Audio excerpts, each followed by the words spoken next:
نفس جو ہے وہ برائی ہی کی طرف انسان کو لے کے جاتا ہے، خواہشات کا غلام ہے انسان کا نفس، وہ زنا کی طرف لے کے جائے گا، وہ شراب کی طرف لے کے جائے گا، وہ جھوٹ کی طرف لے کے جائے گا، تو یہ تو ہر شخص کا نفس ہوتا ہے۔ شیطان کیا کرتا ہے؟ شیطان اس برائی پہ لیبل لگا دیتا ہے اچھائی کا، یعنی آپ کے سامنے ایسا خلط ملط کرے گا کہ آپ اپنی نفسانی خواہشات کے ایسے غلام بن جائیں گے۔ دیکھیں جب بھی کوئی برائی کا دل چاہتا ہے نا تو ہماری عقل اور ہمارا ضمیر اس سے ہمیں روکتا ہے۔ جیسے جھوٹ بولنے کا انسان کا دل چاہتا ہے، چوری کرنے کا دل چاہتا ہے، دھوکہ دینے کا دل چاہتا ہے، زنا کرنے کا دل چاہتا ہے، تو ہماری عقل رکاوٹ بنتی ہے کہ یہ کام کرنے کا نہیں ہے، اس میں تمہیں نقصان ہے، یہ برا کام ہے، یہ انسانیت کے لیے ایک بدنما داغ ہے۔ تو شیطان کیا کرتا ہے؟ وہ دلائل کے انبار لگا کر نا آپ کو یہ ثابت کرنے کی کوشش کرتا ہے کہ آپ اس کو برا سمجھ رہے ہو، حقیقت میں یہ برا ہے نہیں۔ تو اب انسان کی عقل معاف ہو جاتی ہے، انسان عقل سے کام ہی نہیں لیتا ایسے موقع پہ، وہ خواہشات کا غلام بنتا ہے اور شیطان کی باتوں میں آ جاتا ہے۔ اس لیے قرآن میں جگہ جگہ شیطان کے لیے تزیین کا لفظ استعمال کیا ہے، یعنی علماء اس کی ایک مثال دیتے ہیں کہ جیسے کوئی برتن میں گوبر بھرا ہوا ہو، آپ کسی کے قریب لے کر جائیں گے تو اس کو اسمیل آئے گی، وہ اٹھا کے پھینک دے گا اس کو، لیکن آپ اسی گوبر پہ ایک خوبصورت چمک پٹی لگا دیں اور خوبصورت مزین چادر ڈال دیں تو آپ نے گویا اس کو مزین کر دیا، اب دیکھنے میں وہ برا نہیں لگے گا۔ تو یہی ہوتا ہے جیسے کہ بہت ہی بدصورت ہو عورت ہو اور میک اپ کر کے وہ زینت اختیار کر لے، یا کوئی گندی چیز ہو اور آپ نے اس میں کوئی ایسا کیمیکل ڈال دیا کہ وہ سونگھنے میں آپ کو بدبو نہیں آ رہی اس میں، تو مزین کا مطلب یہ ہوتا ہے چیز کی حقیقت کو چینج نہیں کیا ہے۔ تبھی دیکھیں نا زینت کسے کہتے ہیں؟ زینت ہوتا ہے نا کہ خواتین نے زینت اختیار کی، تو کیا مطلب؟ جو ان کی کیفیت ہے ایسا بنا دینا کہ جو حقیقت ہے اس سے اچھا نظر آنا شروع ہو جائے کوئی۔ تو مرد بھی زینت اختیار کرتے ہیں، عورت بھی زینت اختیار کرتی ہے، مکانوں کو بھی ڈیکوریٹ کیا جاتا ہے۔ اب دیوار کھوکھلی ہوگی لیکن آپ اس کے اوپر رنگ کر دیں، کلر کر دیں، دیکھنے میں اچھی لگنا شروع ہو جائے گی وہ۔ تو ہر وہ چیز جس کی حقیقت کو چینج نہ کیا جائے بلکہ اوپر سے اس کو آپ خوشنما بنا دیں کہ نظر میں اچھی لگنے لگے، اس عمل کو تزیین و آرائش کہا جاتا ہے۔ تو شیطان یہ کرتا ہے کہ ایک عمل جس کی حقیقت ہی یہ ہے کہ وہ گندا پلید برا عمل ہے، شیطان دلائل کے انبار لگا کر آپ کو یہ دکھانے کی کوشش کرتا ہے کہ آپ جو اس عمل کو برا سمجھ رہے ہو تو یہ برا ہے نہیں، تو آپ شیطان کی باتوں میں آ کے اس کو اچھا سمجھنا شروع کر دیتے ہو۔ اور شیطان یہ نہیں کرتا کہ حقیقت ہی چینج کر دے، آپ اس کی گہرائی میں جاؤ گے تو آپ کو لگے گا کہ یہ شیطان مجھے بے وقوف بنا رہا ہے، حقیقت میں یہ اچھا نہیں ہے۔ لیکن عقل مند لوگ گہرائی میں جاتے ہیں اور نفس پرست لوگ اور خواہشات نفسانیہ کے جو غلام لوگ ہوتے ہیں وہ گھننے بن کے شیطان کی باتوں میں آتے ہیں اور وہ زیادہ دلائل کی گہرائیوں میں جاتے نہیں۔ آج صبح شام ہم دیکھ لیں کہ جس نے بھی جس برائی کو دنیا میں عام کرنا ہوتا ہے اس کے پاس دلائل بہت ہوتے ہیں۔ جیسے فرعون کے بارے میں قرآن مجید میں آتا ہے کہ جب فرعون کے دربار میں ایک شخص نے اسلام قبول کیا تو اس نے فرعون کو، وہ اسلام چھپایا ہوا تھا تو اس نے فرعون کو کہا کہ دیکھو تم موسیٰ علیہ السلام کی اتنی مخالفت کر رہے ہو، اس بات کا بھی تو امکان ہے کہ یہ سچے نبی ہوں، بالفرض اگر یہ سچے نبی نکلے تو ہمارا بنے گا کیا؟ اور پھر اس نے پچھلی قوموں کے واقعات بھی سنائے کہ پچھلی قوموں کو خدا نے کیسا ہلاک کیا ہے، ان کے تاریخی واقعات تم جانتے ہو، ان کے کھنڈرات سے تم گزرتے ہو، یہ سب کچھ تم اپنی آنکھوں سے دیکھ چکے ہو، تو اس کا بھی تو امکان ہے نا کہ یعنی فرض کر لیں کہ موسیٰ علیہ السلام معاذ اللہ جھوٹے نبی ہیں، لیکن امکان تو ہے نا کہ اگر سچے نکلے تو ہمارا کیا ہوگا؟ تو اب دیکھیں کتنی عقل کی بات کی اس رجل مومن نے۔ لیکن فرعون نے جواب میں کیا کہا؟ ما اریکم الا ما ارا وما اہدیکم الا سبیل الرشاد، کیونکہ حکومت کے نشے میں، طاقت کے نشے میں اتنا مست ہو گیا تھا کہ وہ یہی لوگوں سے کہہ رہا تھا کہ ما اریکم الا ما ارا، میری جو رائے ہوگی وہی میں تمہیں بتاؤں گا، وما اریکم وما اہدیکم الا سبیل الرشاد، اور میں گارنٹی سے یہ بات کہتا ہوں کہ میں تمہارے سامنے صحیح بات کروں گا، وہی بات کروں گا جس میں تمہارا فائدہ ہو۔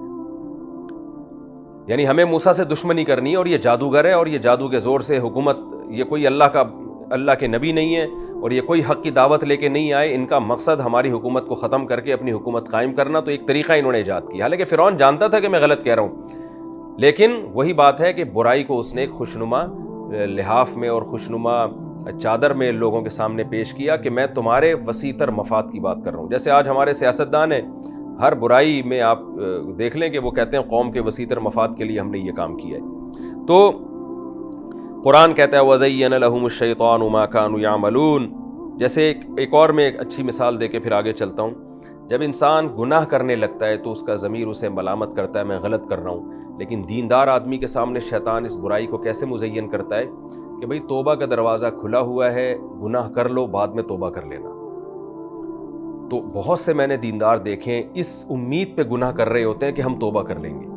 تو اب کیا ہوا کہ وہ برائی تو ہے لیکن اس برائی کو شیطان نے بہت ہلکا کر دیا کہ توبہ کا دروازہ تو کھلا ہوا ہے نا، تو بعد میں توبہ کر لینا۔ علماء اس کی مثال دیتے ہیں کہ ایک ہے کہ انسان زخمی ہو جائے کسی وجہ سے پھر اس کا علاج کر لے، اور ایک ہے اپنے آپ کو زخمی کرنا اس نیت کے ساتھ کہ بعد میں علاج کر لوں گا۔ تو دنیا میں کون ایسا بے وقوف ہے جو اس نیت سے بیمار ہو کہ میں علاج کروں گا، یا اس نیت سے اپنے آپ کو زخمی کرے کہ زخمیوں کا بھی تو علاج ہو جاتا ہے تو میں بھی اپنا علاج کر لوں گا۔ بالکل اسی طرح گناہ کرنا اس نیت کے ساتھ کہ میں توبہ کر لوں گا، یہ بہت سخت نقصان دہ چیز ہے۔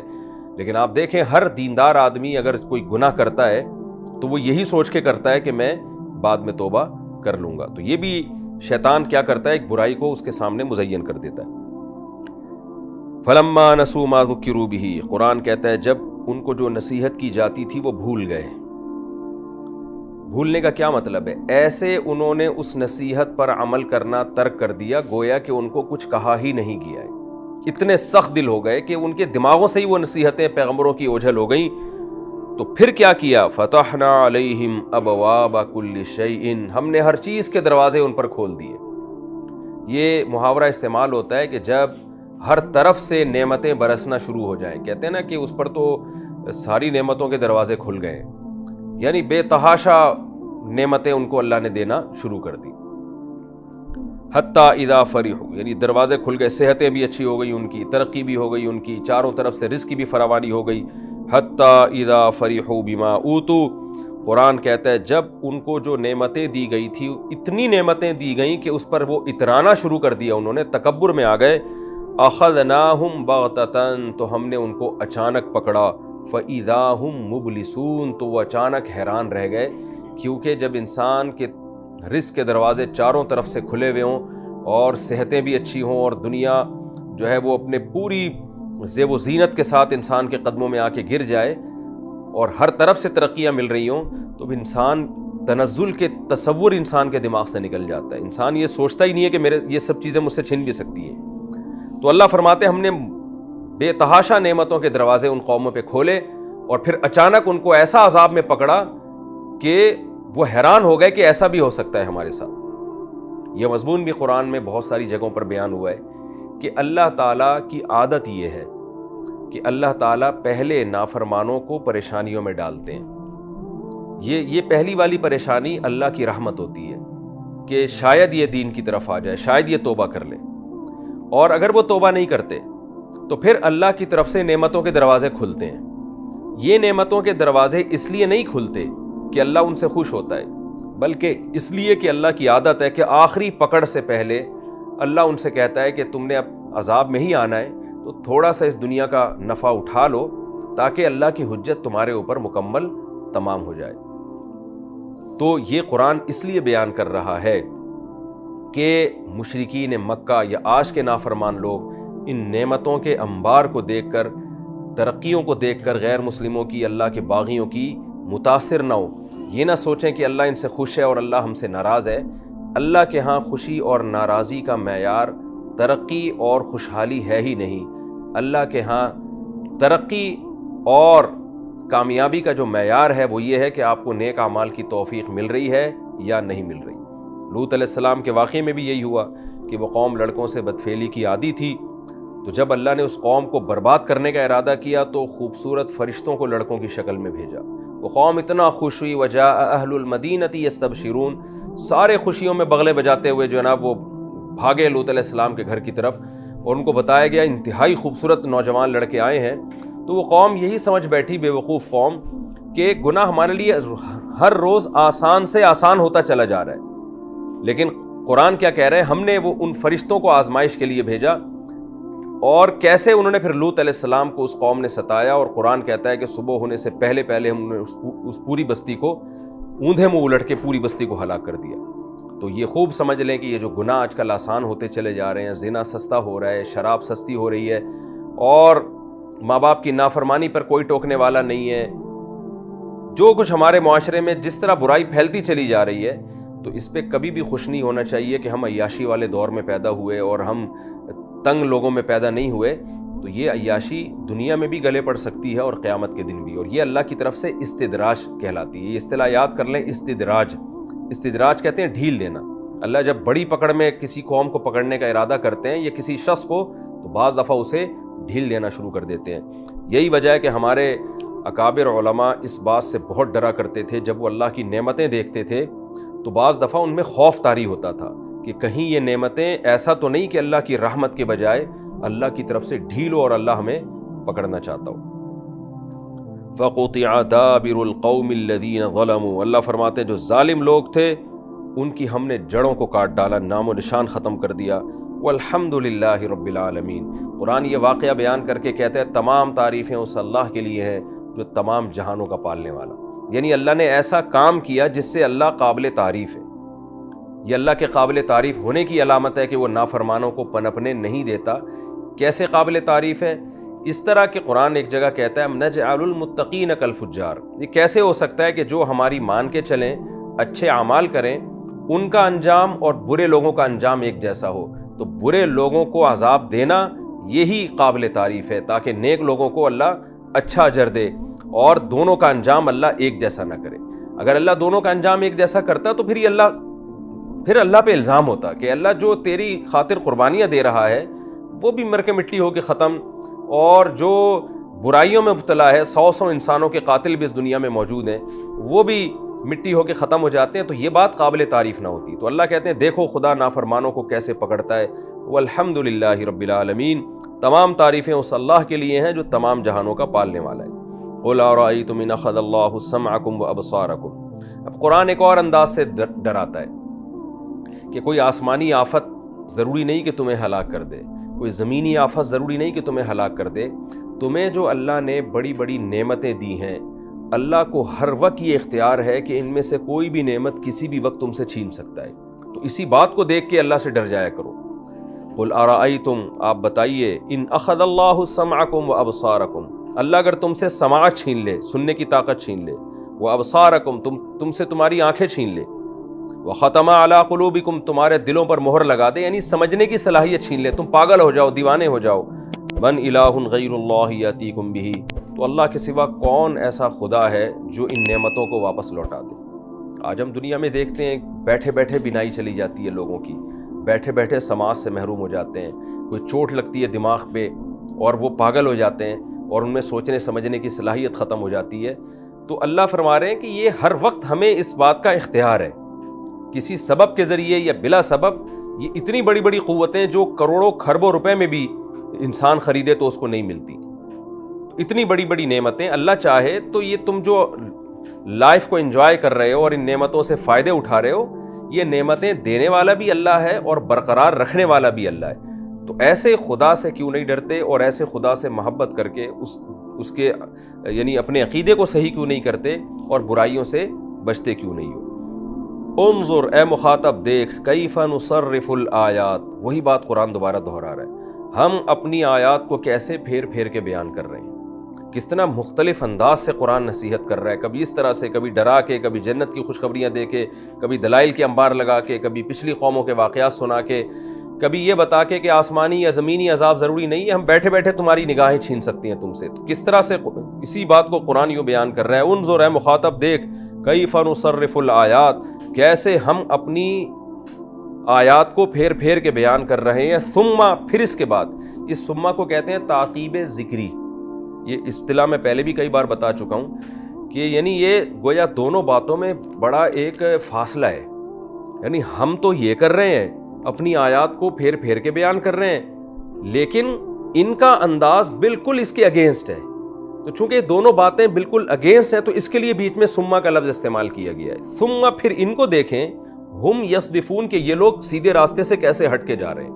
نہیں ہونا تو یہ چاہیے تھا جب ایک ہی بات کو بہت سارے طریقوں سے بیان کیا جائے تو بھائی چلو اس طرح سے سمجھ میں نہیں آتا اس طرح سے آ جاتا ہے، اس طرح سے نہیں آتا اس طرح سے آ جاتا ہے. تو بالآخر کتنی بھی گمراہی پر ہو انسان بالآخر ٹریک پر آ ہی جاتا ہے. لیکن قرآن کہہ رہا ہے کہ ہم دیکھیں کیسے ہدایت کی کوشش میں لگے ہوئے ہیں ان کی, اور کیسے ان کو اپنی آیات دیکھیں. اللہ چاہتا نا قرآن میں صرف ایک آیت نازل کر دیتا تو بھی حجت تمام ہو جاتی, لیکن الحمد سے لے کے والناس تک کتنے طریقوں سے, واقعات سے, پھر واقعہ کبھی مختصر بیان کیا جاتا ہے, کبھی ڈیٹیل میں بیان کیا جاتا ہے.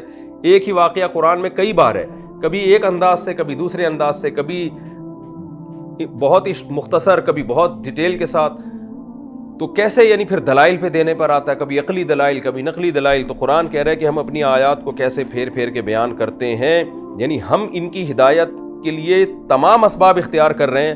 ثم لیکن آپ ان کو دیکھیں, ہم یصدفون, یہ کیسے سیدھے راستے سے ہٹے چلے جا رہے ہیں. پھر قرآن بیان کرتا ہے قل ارأیتکم, اے نبی آپ ان سے پوچھئے کہ بتاؤ تو صحیح, ان اتاکم عذاب اللہ بغتۃ او جہرۃ, اللہ کا عذاب اگر چپکے سے یا دکھا کے آ جائے, بتا کے آ جائے, هل یہلک الا القوم الظالمون, تو بتاؤ ظالموں کے علاوہ کون برباد ہوگا. یعنی ظاہر ہے جب اللہ کا عذاب گناہوں کی وجہ سے آئے گا تو وہ صرف ظالموں ہی کے لیے ہوتا ہے. اس میں نیک لوگ اگر کسی دنیاوی آفت سے ہلاک ہوتے بھی ہیں تو وہ ہلاکت ان کے لیے رحمت بنتی ہے, عذاب نہیں بنتی, جیسے کہ دوسری احادیث سے ثابت ہے. تو حقیقی معنی میں ہلاکت تو ظالموں ہی کی ہوگی. تو قرآن بتا رہا ہے کہ جو ظالم لوگ ہیں اگر اللہ کا عذاب آ جائے تو وہی ہلاک ہوں گے, پرہیزگار لوگ اس سے بچ جائیں گے. یعنی یہ اتنی واضح بات ہے, گویا قرآن سوال قائم کر رہا ہے کہ جب اللہ کا عذاب آئے گا تو بتاؤ هل یہلک الا القوم الظالمون, تو کیا ظالموں کے علاوہ کوئی تباہ ہو سکتا ہے؟ تو ظاہر ہے ظالم بھی کہے گا کہ یقیناً عذاب اگر آئے گا تو ظالم ہی تباہ ہوں گے. تو عقل مندی کا تقاضا یہ ہے کہ اس ظلم سے انسان توبہ کر لے. وما نرسل المرسلین الا مبشرین ومنذرین, اور ہم پیغمبروں کو نہیں بھیجتے مگر خوشخبریاں بنانے والا اور ڈرانے والا بنا کے. کیونکہ نبی صلی اللہ علیہ وسلم سے پچھلے رکوع میں آپ نے سنا تھا کہ فرمائشی مطالبے بہت ہو رہے تھے کہ یہ کام کر کے دکھائیں, یہ کام کر کے دکھائیں, ایسے چشمہ جاری کر کے دکھائیں, آسمان پہ چڑھ کے ہمارے سامنے کتاب لے کر آئیں. تو یہی مضمون دوبارہ قرآن دوسرے انداز سے ریپیٹ کرتا ہے کہ آپ ان کو بتا دیں وما نرسل المرسلین, کہ ہم پیغمبروں کو بھیجتے ہیں, ان کا کام صرف خوشخبریاں دینا کہ جو اطاعت کرے گا اس کے لیے جنت ہے, ومنذرین, اور ڈرانا ہے کہ جو اطاعت نہیں کرے گا اس کے لیے جہنم ہے. فمن آمن واصلح, جو ایمان لے آئے پیغمبروں کی باتوں پر, واصلح, اور صرف ایمان کافی نہیں ہے, اپنے اعمال کو درست بھی کر لے. فلا خوف علیہم ولا هم يحزنون, انہیں کیا خوشخبری دی جا رہی ہے کہ ان پر نہ کوئی خوف ہوگا, فیوچر سے بھی وہ محفوظ ہوں گے, ان کو پتہ ہے کہ ہمارا فیوچر اچھا ہے. ولا هم يحزنون, اور نہ غمزدہ ہوں گے اپنے اعمال پر جو انہوں نے کیے. برے لوگ جب جائیں گے تو اپنے ماضی کو دیکھ کر غمزدہ ہوں گے وہ کہ ہم کیا کر کے آئے ہیں. تو نیک لوگ نہ اپنے ماضی پر غمزدہ ہوں گے نہ انہیں مستقبل میں کوئی خطرہ ہوگا. والذین کذبوا بآیاتنا, اور جو ہماری آیات کا انکار کریں گے, یمسہم العذاب بما کانوا یفسقون, جو گناہ یہ کرتے رہے اس گناہ کے بدلے میں ان کو عذاب پہنچے گا. قل لا اقول لکم عندی خزائن اللہ, رہا یہ مسئلہ کہ یہ کہتے ہیں کہ آپ زمین سے چشمے جاری کریں اور آپ یہ کر کے دکھائیں, یہ کر کے دکھائیں, تو اے نبی آپ اپنی پوزیشن ان کے سامنے واضح کر دیں, ان کو بتا دیں لا اقول لکم, میں تم سے یہ کبھی نہیں کہتا, عندی خزائن اللہ, کہ میرے پاس اللہ کے خزانے, یعنی خزانوں کا میں مالک ہوں کہ جو چاہے دنیا کے سامنے ظاہر کر دوں, ایسا کچھ نہیں ہے. ولا اعلم الغیب, اور نہ غیب کا مجھے علم ہے, یعنی غیب سے مراد کلی غیب, کہ ہر چیز کا مجھے فیوچر میں علم ہے یا ماضی میں یا حال میں. تو کیونکہ یہ سوال بہت زیادہ کیا جاتا تھا کہ قیامت کب آئے گی, جس عذاب کا آپ ہم سے وعدہ کرتے ہیں وہ عذاب کب آئے گا, تو اس طرح کے بیہودہ سوالات بہت ہوتے تھے. تو آپ ان کو کہہ دیجیے کہ غیب کا علم مجھے نہیں ہے, نہ مجھے یہ پتہ ہے کہ قیامت کب آئے گی, نہ مجھے یہ پتہ ہے کہ اللہ جو تم سے شکست کا وعدہ کر رہا ہے کہ تمہیں شکست ہوگی, وہ شکست کب ہوگی. میں اللہ کا پیغام پہنچانے کے لیے آیا ہوں, عذاب دینے والا اللہ, نجات دینے والا اللہ. تو آپ اپنی پوزیشن بتا دیں. ولا اقول لکم انی ملک, اور نہ میں تم سے یہ دعویٰ کرتا ہوں کہ میں فرشتہ ہوں, کیونکہ مشرکین یہ بھی کہتے تھے ما لہذا الرسول یاکل الطعام ویمشی فی الاسواق, یہ کیسے پیغمبر ہیں تو کھانا بھی کھاتے ہیں اور یہ بازاروں میں خریداری بھی کرتے ہیں. تو یہ تو نہیں, یہ تو جیسے ہمارے یہاں ایک بزرگی کا تصور ہے نا کہ بزرگ جو ہے نا وہ نہ بھاگ سکتے ہیں, نہ دوڑ سکتے ہیں, نہ تیر سکتے ہیں, اور نہ جناب وہ نکاح کر سکتے ہیں, وہ ایک عجیب سی کوئی مخلوق بزرگ, جو جاہلوں میں تو یہی تصور ہے. تو تو وہی تصور وہ نبی کے بارے میں تھا کہ یہ تو بھائی خریداری بھی کر رہے ہیں تو روٹی کھاتے ہیں، ان کو تو بیمار بھی ہوتے ہیں، ان کو تو یہ تو نکاح بھی کرتے ہیں، تو یہ تو ہماری طرح کے انسان ہیں۔ تو اللہ نے حکم دیا لا اقول لکم انی ملک، ان کو بتائیں میں نے کب دعویٰ کیا کہ میں فرشتہ ہوں، تو میں تو انسان ہوں، تو انسان کے ساتھ تو یہ تمام لوازمات لگے ہوئے ہیں۔ ان اتبع الا ما یوحی الی، اور میں اتباع کروں گا، نہیں اتباع کروں گا الا مگر اس چیز کی یوحی الی جو میری طرف وحی کی جا رہی ہے، یعنی میں جو تمہیں اللہ کا پیغام پہنچا رہا ہوں تو ایسا نہیں ہے کہ میں خود اپنے آپ کو اس سے خارج سمجھتا ہوں، میری حیثیت اور تمہاری حیثیت اس حیثیت سے برابر ہے کہ ہم دونوں اللہ کے عبد ہیں، غلام ہیں، اور ہم مجھ سے بھی اور تم سے بھی ان اعمال کے بارے میں سوال کیا جائے گا جن اعمال کا اللہ نے ہمیں مکلف بنایا ہے۔ تو جو باتیں میں تم سے کہہ رہا ہوں یہ باتوں پر میں خود بھی عمل کروں گا، اور نبی نے عمل کر کے دکھایا۔ آج بہت سے جاہل پیر آپ نے دیکھا ہوگا کہ دوسروں کے لیے تو صبح و شام نصیحتیں، خود ان کا کوئی عمل ٹھیک نہیں ہوتا، ان کے جاہل مریدین اپنے پیر صاحب کی ہر برائی کو جو ہے وہ کھینچا تانی کر کے اور تعویل کر کے اچھا ثابت کرنے کی کوشش کر رہے ہوتے ہیں۔ تو قرآن کہہ رہے ہیں نتبع الا ما یوحی الی، کہ میں تو اسی چیز کی اتباع کروں گا جو میری طرف وحی کی جا رہی ہے، اس میں میں اور تم برابر ہیں۔ قل هل يستوي الاعمى والبصير، قرآن کہہ رہے ہیں اتنی دو ٹوک اور واضح دعوت کے بعد آپ ان سے کہہ دیجئے کہ اب بتاؤ هل يستوي الاعمى والبصير، کیا نابینا اور کیا اندھا اور آنکھوں والا برابر ہو سکتے ہیں؟ یعنی اس کے بعد بھی اگر تمہیں بات سمجھ میں نہیں آ رہی اور وہی بےہودہ مطالبہ کر رہے ہو تو اس کا مطلب تم ان دلائل کو دیکھ ہی نہیں رہے، تو تم اندھے ہو۔ تو جیسے دنیا میں اندھا اور بینا، آنکھوں والا اور اندھا برابر نہیں ہو سکتے۔ اندھے کو تو پتہ ہی نہیں کہ بیچارے کو میں نے قدم کہاں رکھنا ہے، اسے تو ہر قدم پہ رہنمائی کی ضرورت ہے، اور کھائی میں گر سکتا ہے، ٹکرا سکتا ہے، اور آنکھوں والا کیسا چلتا چلا جا رہا ہوتا ہے۔ تو یعنی تم اگر ان دلائل پہ غور کرو گے تو تمہارے سامنے ہدایت کا راستہ بالکل واضح ہے، تم اس ٹریک پہ چلتے چلے جاؤ۔ لیکن اگر اسلام کی ہدایت کو تم فالو نہیں کرتے اور ان دلائل میں غور نہیں کرتے تو تم اندھے کی طرح ہو، تمہیں کیا پتا کہ صحیح کیا ہے غلط کیا ہے۔ اتنی زبردست آیت ہے قرآن مجید کی، آج بھی قرآن کی یہ آیت ببانگ دہل پوری دنیا کو چیلنج کر رہی ہے کہ ہدایت کا راستہ صرف قرآن کے پاس ہے۔ آپ غیر مسلموں سے پوچھیں، میں اکثر بیان میں یہ چیلنج کرتا ہوں کہ آپ کسی غیر مسلم سے پوچھیں یا لبرل لوگوں سے پوچھیں جو مذہب کو فالو نہیں کرتے، صرف یہ پوچھیں کہ اچھے اور برے کو ڈیفائن کر کے بتا دو کہ اچھائی کی ڈیفینیشن کیا ہے، برائی کی ڈیفینیشن کیا ہے۔ دنیا قیامت آ جائے گی جب تک آپ مذہب کو بنیاد نہیں بناتے، اسلام کو بنیاد نہیں بناتے، آپ اچھائی کو ڈیفائن کر ہی نہیں سکتے کہ اچھائی کی ڈیفینیشن کیا ہے، اور برائی کو آپ ڈیفائن کر ہی نہیں سکتے کہ برائی کی ڈیفینیشن کیا ہے۔ کسی نے کلچر کو اصل بنایا ہوا ہے، اس میں کسی نے اپنی رسومات کو بنایا ہوا ہے، کوئی خام میں جو ہے نا وہ عقل سے فیصلہ کرنے میں لگا ہوا ہے، حالانکہ عقل، ہر آدمی کی عقل دوسرے سے مختلف ہے۔ تو آپ دیکھیں پوری دنیا میں کیا یعنی ایک کتنی بڑی بڑی برائیاں ہیں، کتنے بڑے بڑے جرائم ہیں، لیکن چونکہ لوگ ان جرائم میں برائیوں میں مبتلا ہو گئے تو دنیا نے ان کو برائیوں کی فہرست سے ہی خارج کر دیا۔ لوط علیہ السلام کی قوم تو لڑکوں سے بدفعلی کرتی تھی، وہ اس عمل کو برا نہیں کہتی تھی، حالانکہ کس قدر گھناؤنا اور غیر فطری عمل ہے۔ تو قرآن کہہ رہا ہے کہ آپ ان سے کہہ دیجئے هل يستوي الاعمى والبصير، کیا نابینا اور آنکھوں والے برابر ہو سکتے ہیں؟ یعنی اس کے بعد بھی اگر تم بات نہیں سمجھتے تو اس کا مطلب تم تو نابینا و اندھے ہو۔ ظاہر ہے جس کی آنکھیں ہوتی ہیں، نابینا آدمی آنکھوں والا جیسا نہیں ہوتا، تو آنکھوں والے بنو، تو کیوں اپنے آپ کو نابینا لوگوں کی فہرست میں شامل کر رہے ہو؟ افلا تتفکرون، تو کیا تم غور و فکر سے کام نہیں لیتے؟ یعنی کیا اس کے بعد بھی تم اسی اندھے پن پہ چلنا قبول کرتے ہو اور غور و فکر سے کام نہیں لیتے؟ یہ ہمارا رکوع تھا سورہ انعام کا رکوع نمبر 5 اور 7ویں پارے کا رکوع نمبر 11۔ ہمارا وقت بھی تقریباً ختم ہونے والا ہے۔ اس رکوع، یہ بہت اہم رکوع تھا، اس میں کا خلاصہ یہی ہے کہ اللہ تعالیٰ نے پچھلی امتوں کے واقعات بیان کیے کہ ہم ان کو پریشانیوں میں ڈال دیا کرتے تھے، بیماریوں میں ڈال دیا کرتے تھے تاکہ وہ عاجزی کریں، لیکن اتنے دل سخت ہو گئے کہ عاجزی کرنے کے بجائے، عاجزی اور توبہ کرنے کے بجائے انہی گناہوں پہ مصر رہے۔ پھر جب اللہ نے دیکھ لیا کہ ان میں توبہ کی صلاحیت ہی ختم ہو گئی ہے تو پھر اللہ فرماتا ہے کہ ہم نے ہر قسم کی رحمت کے دروازے کھول دیے۔ تو یہ خوب سمجھ لیں کہ اللہ کی طرف سے پریشانی آنا یہ بھی اللہ کی رحمت ہے، اگر آپ کو اللہ کی طرف رجوع کی توفیق مل رہی ہے۔ بعض دفعہ اللہ پریشانیوں میں ڈال دیتے ہیں، اور یہ یعنی اس رکوع میں جو اہم بات ہمیں معلوم ہو رہی ہے نا، وہ یہی معلوم ہو رہی ہے کہ ان پریشانیوں سے مایوس نہیں ہونا چاہیے، اللہ کی رحمت سمجھنا چاہیے، اور خوشحالی میں اترانا نہیں چاہیے۔ اس خوش فہمی میں نہ رہیں کہ اللہ مجھ سے خوش ہے اس لیے اللہ نے مجھے اتنے مال و دولت سے نوازا ہے، عزت سے، شہرت سے، اس خوش فہمی میں نہ رہیں۔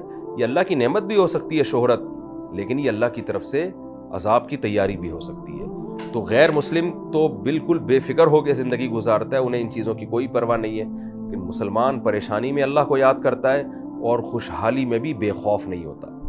حضرت مفتی شفیع صاحب رحمہ اللہ تعالیٰ ایک دفعہ مولانا الیاس رحمۃ اللہ علیہ جو تبلیغ جماعت کے ذمہ دار تھے ان کی عیادت کے لیے گئے، تو مولانا الیاس رحمۃ اللہ نے فرمایا کہ میرا جو تبلیغ کا کام ہم نے شروع کیا دنیا میں اتنی تیزی کے ساتھ پھیل رہا ہے اور اللہ کی اتنی مدد ہو رہی ہے کہ مجھے ڈر لگتا ہے کہ اللہ کی طرف سے ڈھیل تو نہیں ہے کہیں، ہمیں ایسا تو نہیں اللہ ہم سے ناراض ہے اور اتنی ترقیاں دے رہا ہے۔ تو حضرت مفتی شفیع صاحب رحمۃ اللہ نے فرمایا کہ نہیں، اللہ کی رحمت ہے، ڈھیل نہیں ہے، اس لیے کہ جب ڈھیل ہوتی ہے نا تو پھر انسان کو یہ خوف نہیں ہوتا اس کے اندر کہ پتہ نہیں کہیں یہ ڈھیل نہ ہو۔ یہ آپ کے دل میں جو خوف ہے نا، یہ خوف اس کی علامت ہے کہ یہ اللہ کی رحمت ہی ہے، اللہ کی ڈھیل نہیں ہو۔ واقعی زبردست دلیل دی انہوں نے کہ قرآن سے یہ پتہ چلتا ہے کہ جب قوموں پہ اللہ کی رحمتوں کے دروازے کھلے ہیں، یعنی نعمتوں کے دروازے کھلے ہیں، تو وہ اترانے لگے، ان کو ان کے دل میں یہ خوف آیا ہی نہیں کہ یہ کوئی اللہ کی طرف سے استدراج اور ڈھیل بھی ہو سکتی ہے۔